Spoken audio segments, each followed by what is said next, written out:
Alright, hello everybody and welcome back to my channel. Today I'm going to be doing a video that I'm very excited for, even though I've never done a video like this before, so I hope you guys enjoy it as well. I'm going to be doing a library haul. I've shown you guys the books that I've gotten from the library before in like vlogs and stuff, but I've never like made a dedicated video. But I have been going a little wild with the books that I've been checking out from my library. I've read a couple of them, I've enjoyed them, but they're a little bit different from the books that I normally read. Like I've been reading a lot of fantasy and whatnot recently, but one day I stumbled across the poetry section of my local library and a couple of them sounded interesting and I decided that I wanted to check them out. Like every time I would go back to the library I just like check more books out, so I have like 11 library books that I wanted to show you. I hope you're interested in that concept. I am excited just to talk about something a little bit different. We're just gonna get into it. I have all of them in this Walmart bag right here. Yeah, that's right. This living the life of luxury here. So here are all the books that I have checked out from the library in the last week. I've actually read a couple of these and I've enjoyed them, so I'm gonna talk about that as well.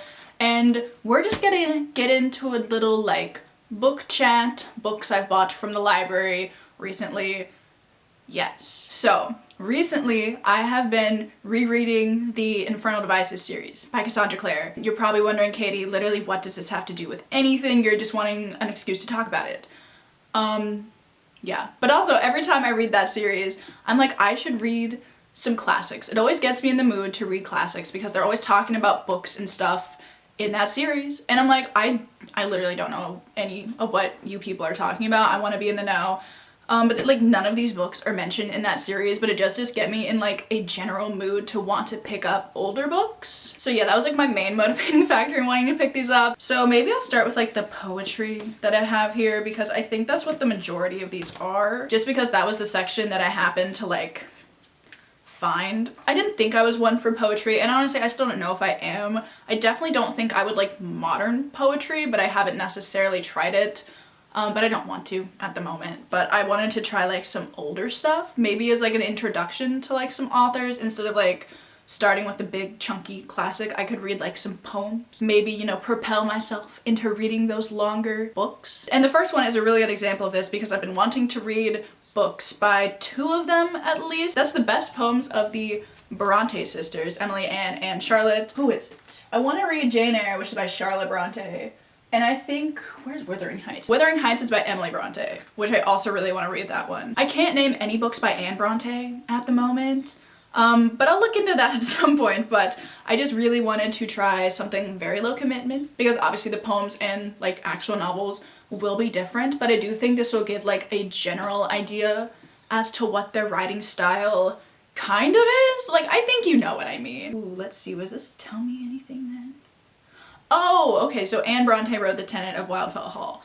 I also want to read that one because I think they talk about like all of these books in the Infernal Devices and they're just like so classic. Like they're the classic of the classic, you know what I'm saying? And I just really want to read all of them at some point. So hopefully this will inspire me to get into them. I really hope they do. The next one that I picked up, I've actually read some poetry from this poet before in my Greek lit class that I took last year. It was in a like kind of an anthology. It's called like Greek lyric poetry. It's up there somewhere. I'm not gonna grab it. And it had just like a couple of snippets of her work in it. But I wanted for the longest time to like actually pick up like a full book. The barcode literally covers the entire name of this author, but it's works by Sappho. And I really wanted to pick this up mainly because it looked really low commitment because they can only find like, you know, snippets, like very small snippets of her work because I think a lot of it has been lost. But from what I did read in that Greek lyric poetry book, I really enjoyed, and I have read this entire book. Obviously it didn't take me that long, and I really like this and I want to try maybe like a different translation of it. I liked it. Her poetry is very like blunt, and I don't know if that's just like the translation or if that's just like actually how she writes things, but it was like just so interesting. She talked a lot about like sex and she talked about the gods, and a couple of them like really random. There were also a couple that were just like, where is it? It's really funny. Literally like this one, it's just so like blunt and like I don't know what the context would be, but it literally just says, if you are squeamish, don't prod the beach rubble. There's just a couple that are just like blunt. Why is this in here, but also I enjoy it. So that was fun, and I would like to read, like I said, like a different translation because I just don't know, like I want to try something different, you know? Next time I saw this one and I absolutely knew that I had to just like pick it up. I've read a couple of the poems in here and I'm really not the biggest fan, but I do want to try and read a couple of more. And that is Old Possum's Book of Practical Cats by T.S. Eliot. It's literally just a bunch of poems about cats, and if you know me, you know I love cats, and the art style on the front of it also really drew me in, and there's like a bunch of artwork throughout it of just like cats, and I was just like, yes. Like, look at this cat, he's having such a good time up there. They're just so cute, I love them. Look at him. I just love this art style. This is like, I talk about it like all the time when I see stuff like this, but I just love the art style. Anyway, this is just so random. I was like, I have to check this out. I don't even care if I read it. I just want to like see what it's about. It's just so random, but I kind of love it. And I wish I liked the poems that I'd read so far more, but I kind of don't. But I do want to try and read like a couple more. So the next one is by Christina Rossetti, and it's Goblin Market and Other Poems. I have heard of Goblin Market and I kind of just wanted to read it. And I don't know anything else by this poet. Is she just a poet? But yeah, I feel like Goblin Market is like a pretty well-known thing, and I just kind of want to know what it's about because I literally have no idea. I know that they mentioned it in like the very beginning of Take a Hint. Danny Brown, is that the one? Because she's like an English PhD student, and maybe, I don't know, but they just mentioned it, and the conversation they were having sounded intriguing, and I just think about it every now and then. So as soon as I saw this, I just decided to pick it up. Yeah, that's kind of all I have to say about this. I'm intrigued. The next one I picked up because I read Heartless by Marissa Meyer a couple of days ago, and I really enjoyed that book, and I was like, I kind of want to read the source material, and like I already own Alice in Wonderland, so I didn't want to like check it out from the library. But then I saw this one and I was like, that sounds kind of fun, and also like the main thing in the title of this is like a big part of, was like kind of a big part of Heartless. But I was just like kind of sad that the book was over, and I wanted to read some more about just Alice in Wonderland in general. So like I think these take place in Wonderland. I'm not 100% sure. I don't know anything, clearly. Jabberwocky and Other Nonsense, the collected poems of Lewis Carroll. I have not read any of the ones in here, but I'm just like kind of intrigued, mainly by the Jabberwocky because like I said, it is like kind of a big part of Heartless. Like maybe that's a spoiler, but like not really. Just look, that's cool. Oh, I've never seen this page before. I like that. I literally have only seen the Disney adaptation of Alice in Wonderland, and that's the only like background knowledge that I have about the story. And like, yeah, I could just read like the story itself. I don't know if I'm gonna read the whole thing. I might just like skip around a bit, read some ones that interest me. Have a good time. And then the last like poetry thing that I have is random, but I honestly love a good haiku. Just like the fact, like seeing how people can fit like a whole poem in such like a structured format to me is very interesting, and I like seeing what people do with it. So when I saw the Penguin Book of Haiku, I had to pick it up. I just really like want to read them. It's got like some nice little illustrations throughout, and I'm just excited to read a few of these. Maybe do some more skipping around. Again, I don't think I'm gonna read this whole thing, but just whenever I'm feeling it. This book has approximately 1,000 classical haiku in vivid translation. And then the next 4 books I have are like, I think they're kind of just more normal books, I guess. Yeah, they're all pretty much fiction. So the first one I have, I'm actually like just about finished with, and that is The Canterville Ghost by Oscar Wilde. I read The Picture of Dorian Gray over the summer, and it was like pretty good.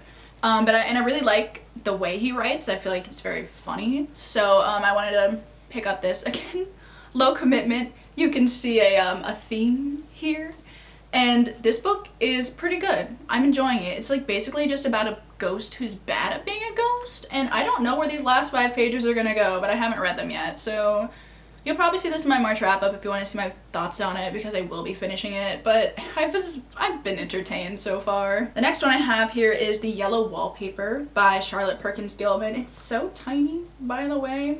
I've actually already read this in high school, I think, and I think I enjoyed it, but I was like 17, had no appreciation for literature, and I was just like, yeah, that was interesting. And I just want to reread it through like me being older, that kind of POV. and understanding what's like actually going on in this story instead of like having to have my English teacher explain it to me after I read it, you know? So there's that. I do hope that I can read this month. Again, it's very short. And I think there's like an afterword, which I would also be interested to read. So, I'm excited about that. And also this edition is just so tiny and so cute, but that's not the point. Okay, so then the last like fiction that I have here is The Lottery and Other Stories by Shirley Jackson, which I've been meaning to pick up for a really long time because I really enjoyed The Haunting of Hill House and We Have Always Lived in the Castle by Shirley Jackson. I just really wanted to read something else, and you know, some short stories sound like a good place to start. I don't know if she has any other major works. I just love the way she writes, so I'm going to hopefully get to this. If I don't, I'm definitely just gonna like buy it at some point soon because I've been meaning to buy this for like a really long time, but I saw it at the library and I was like, well, we can just do it now. So yeah, I don't know if I'm gonna read this, but it is nice to have the option. And then the last thing I have to show you is very not in the same realm as these books, but I'm very excited about it. And I think I showed a couple of other of these type of books in my reading blog for A Court of Silver Flames, and honestly I just like skimmed through those, but I still really enjoyed the fact that I could like take a look at them. It was fun. But this is The Art of My Neighbor Totoro, which is a Studio Ghibli movie. And I think this might have been the first Ghibli movie that I watched, and I've loved it ever since. It's so cute, and these books just make me so happy. I love looking through them. The artwork is like gorgeous, obviously, and it's just like, look at this. Do we see, if you're a Ghibli fan, I would recommend you like buy them, check them out from your local library. They're just so fun. I love them so much. That's kind of the last book that I checked out from the library, and I'm gonna be really sad to return this, but I think I'm gonna like buy these at some point in my life, hopefully, so it won't be the last time I see her. Anyway, that's kind of like my library haul. I honestly really enjoyed this video because obviously I love a good haul, like normal haul, but also I need to stop buying books 24/7, which like, don't we all feel the same way? But like, this is just chill, things that I'm like maybe interested in, things I kind of want to start looking into a little bit more instead of like being fully committed to this like actual book that I bought and can't return. So it's just kind of nice, kind of chill. I enjoyed filming this video. I hope you enjoyed watching it. Let me know down below if you did. That's it. That's the video. I had a good time. I hope you did too. And I'll see you in my next one. Bye.